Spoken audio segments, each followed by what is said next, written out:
Hello, it's Rafael Gutierrez, and today I'm going to start the beginning of a series that I've actually wanted to do for a while, but just never got around to it. And that is, I'm going to be talking about diet and nutrition.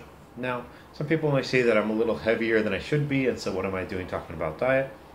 And the thing I'm going to tell you is this: just because I may carry a little more weight than normal, doesn't mean that I don't know what I'm talking about. In fact, one of the problems that I find with reading a lot of stuff on nutrition is you do have some people who look physically fit but are doing it with a bunch of medications to try to keep themselves looking a certain way. And a lot of times their physical fitness isn't actually based on what actually is happening internally. It's all what appears to be. Now, if all you're interested in is appearing to look healthy, that's one thing. But if you want to end up having a long, happy, healthy life, there are certain things that you need to know to understand how nutrition works. Now, the way I'm going to do this is I'm going to start with the digestive tract. And so I'm going to do the anatomy, physiology in a real basic level. Then I'm going to talk to you about things that your body needs. For instance, there's actually some stuff such as there's two essential essential fatty acids. You have a bunch of essential amino acids. You have sugar that is needed for certain organs, and the levels have to be a certain way. You also have vitamins and minerals, which are also needed for your body to function properly. And there are things that you need which your body doesn't use directly, but the fact that it doesn't use them doesn't mean it doesn't need it. For instance, fiber is one of the things that you eat, your body doesn't use it, it comes out at the end, but it's actually very important for human health. Now, what I'm going to end with is actually something that a lot of people don't pay attention to, and that is there's actually been studies on longevity, happiness, and health. These studies are called Blue Zone studies, and one of the things they found is the diets.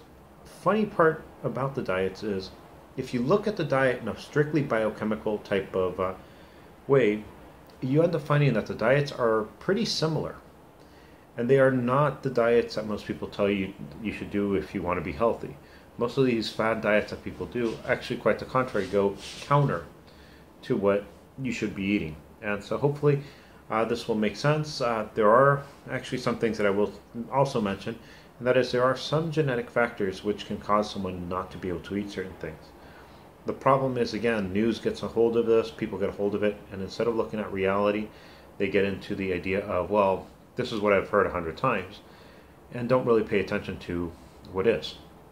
The other thing I actually wanted to let you guys know is that on March 16th to the 19th at the Peaceful Warrior Martial Arts and Healing Center, there's going to be a seminar on different martial arts. I'm actually going to be there. I'm going to teach a little bit of Yamani Ryu, the way I know how to do it. It might be different than the way you do it if you do the same style. Different teachers will teach different things. I'm actually going to be teaching the way I do it, which, well, that's the only thing I can really teach. I am one of those firm believers that there's a million ways to do the same thing, but you have to find what actually works based on rational thought, the science.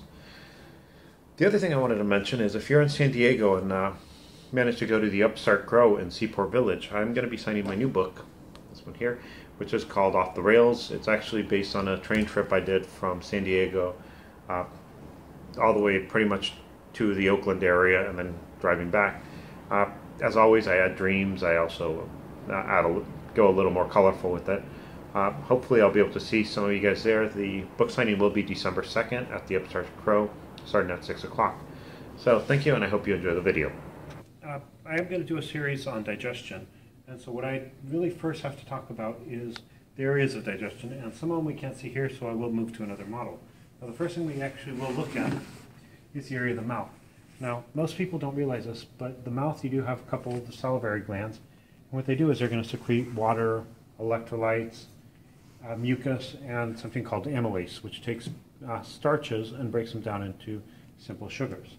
Now, in the mouth, you're not going to get much absorption. You can get some sublingually, but that for digestion isn't that big of a deal. If we move down, swallow, and we come down here, we can see the trachea here and the esophagus going down here. This is a smooth muscle tube with tissue that helps protect the smooth muscle, and it goes just down to the sphincter here, called the cardiac sphincter, and into the stomach. Now to get to the stomach, we'll go back here. We have to pass the dome-shaped muscle, and I'll remove this and come back to it later, called the diaphragm, and then we get into the stomach. As we go into the stomach, one of the things we have is we have a bunch of folds here, which are called rugae, which allow the stomach to expand when you eat. Now the other thing you have is you have cells in here which produce certain things. You have cells that produce enzymes that break apart proteins, in essence taking a protein and making it into amino acids. You have a mucus that coats the stomach to protect it from breaking itself down from the hydrochloric acid, which is in there too, which is made from cells called parietal cells. Now, once you get down there, so far, once you're in the stomach, you really have almost no absorption. You can get a little bit of absorption from the stomach, but that's only certain medications like caffeine, aspirin.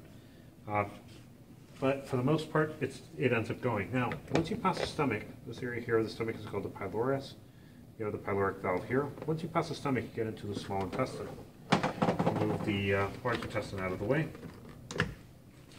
And here in the small intestine is where you do all your absorption.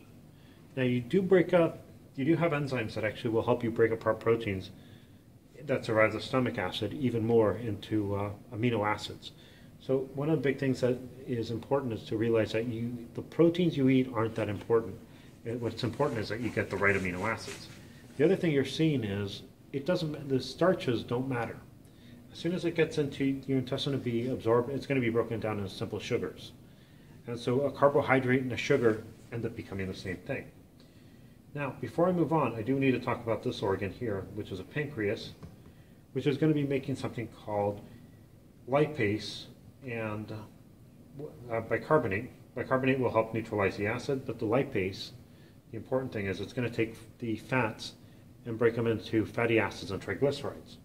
So again, you're taking fats and breaking them apart. As you go into the small intestine, you tend to absorb all the nutrients you can. Now, what you're not seeing is you're not seeing the body release anything in here. The only thing it really releases is things that you need for digestion and things that you need, well actually pretty much the only thing you're secreting in here is things you need for digestion. What's stuck in here is stuff that you couldn't digest. Big thing is dietary fiber. The dietary fiber is important for a lot of things. They have found it prevents certain types of cancer in the colon. They've actually found that it also keeps you from getting hemorrhoids. And you get to the end of the small intestine, and you can see you have the large intestine. Large intestine goes up, ascending.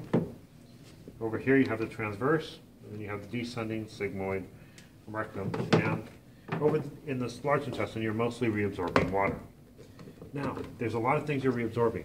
You're absorbing sugars, you're absorbing amino acids, and you're absorbing fatty acids and triglycerides. You're also absorbing vitamins. And for vitamins, I'll talk, and what you're absorbing, I will talk about that later. But one of the big things that you should be able to see is, for the most part, biochemically speaking, everything is broken down into the smallest building blocks, and those are what's absorbed into the blood. Now, things that are absorbed into the blood into the intestines end up going to the liver, where the amino acids can end up being made into proteins or can end up being shunted to other parts of the body. The sugars can be stored in the liver and then sent to the body. The fats will go to the heart, and over there they're going to go get bound in the heart. What they're going to do is they're going to bind a special protein called the high density lipoprotein, which is going to take it around the body. Now, you do need fats, you do need sugars, you do need protein, amino acids, and these are actually going to be the things that keep your body healthy. What I'm going to talk about later is something called the blue zones. It's important for you to understand what's happening in the body before you can really start talking about digestion, because you do have a lot of people who will actually talk about how something is good and something is bad without really knowing. Now, this is going to be a couple of different pieces. This one is just going to be just the digestion portions. Again, the liver helps you do a lot of things. Pancreas helps you do a lot of things. And next time I will tell you guys about the biochemistry of the body, how amino acids and everything are broken down. And I'm going to tell you a little bit about the diets that we find in blue zones. So with that, I'll thank you for watching and hope you enjoyed this.